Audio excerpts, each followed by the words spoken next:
My name is Barbara Chow, and I'm going to be talking to you about my research.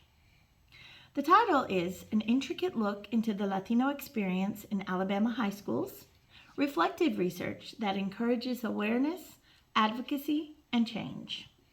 You can find the full table of contents on slide number 2. I want to start off by just introducing the project, what this project was about, what this research was about. In this research, I worked with Latino students, some of which identify as undocumented, some of which do not identify as undocumented. However, they live in households with a parent or a sibling who is identified as undocumented. Let me start by reading the CAP statement. If the Board of Education and school administrators engaged in the collection of a higher level of comprehensive data from Jefferson County students who identify as either Hispanic, Latino, Latinx, Chicano, or Afro-Latino, rather than the superficial data that emphasizes legal status only, then faculty and administrative staff will have a better awareness of the academic, social, and legal experiences of the Latino student body.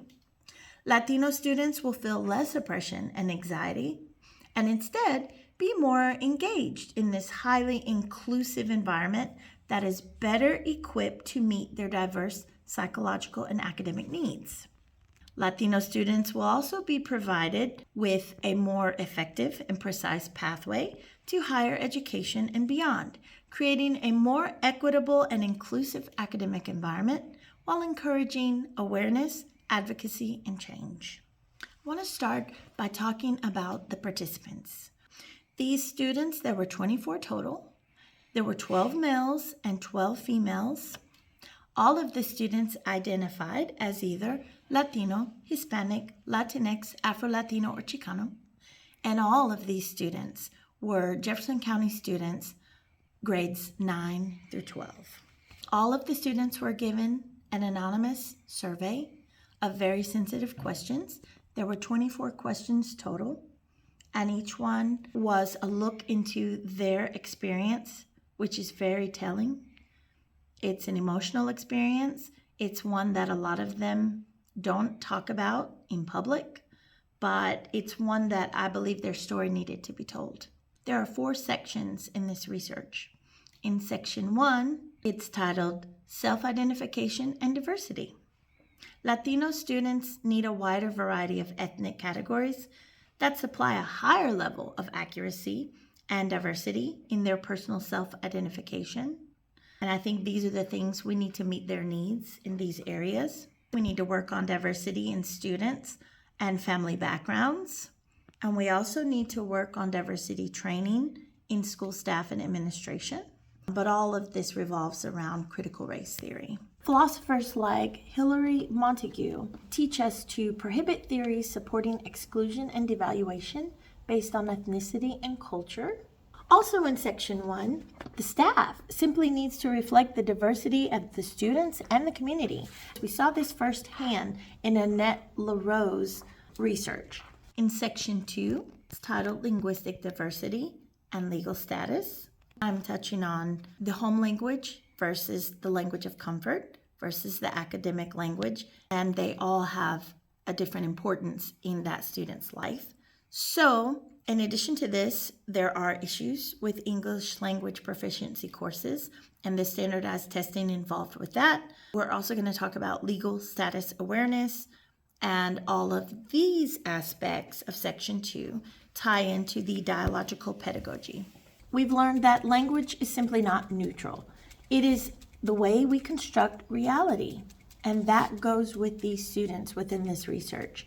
We need to reform bilingual ESL, ELA, ELL, and multicultural education in general. Section 3, the title is Academic Access and Employment. And in this section, I'm going to discuss dual enrollment, advanced placement courses, of which Latino students who are undocumented are denied from enrolling in those. We're going to talk about GED. We're going to talk about college and university admissions, potential employment opportunities. And all of these issues in section 3, they all tie into critical consciousness. We're denying access to critical thinking and higher learning. And when you do that, that is dehumanizing. That is the foundation of Paulo Freire. We need to challenge inequality and biased power structures. This was also the foundation of Paulo Freire's research. This brings up the myth of meritocracy. The myth of meritocracy, it brings legitimacy to the existing social and economic relations. It makes it seem normal that these kids are being oppressed, that certain groups are being oppressed. And lastly, in section 4, student voices and authenticity. In this section, the most important aspect of this section are the counter-narratives, storytelling, authentic cultural celebrations, the fact that even sometimes some of these authentic cultural celebrations, they're not as authentic as we would like to think. Sometimes they're often a bit superficial and really don't delve into the things that they need to delve into. I would like to discuss authentic professional development for staff, the importance of intersectionality, and everything in section 4 will tie into critical pedagogy and critical theory.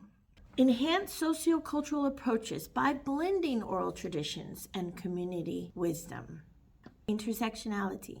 Identity is multidimensional and cannot be viewed through a single lens.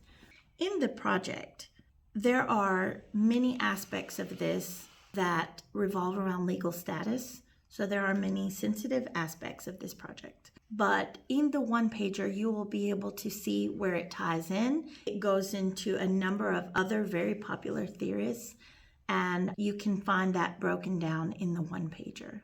At the end of the day, all of this is to have a better understanding of the Latino experience, and it's something that even if a student technically isn't undocumented, they're still feeling the pressures of being undocumented simply because data shows that many of them do have a sibling or a parent in the household who is, and so they do have those pressures and stresses. So I hope you enjoy this project. I hope you enjoy the one-pager.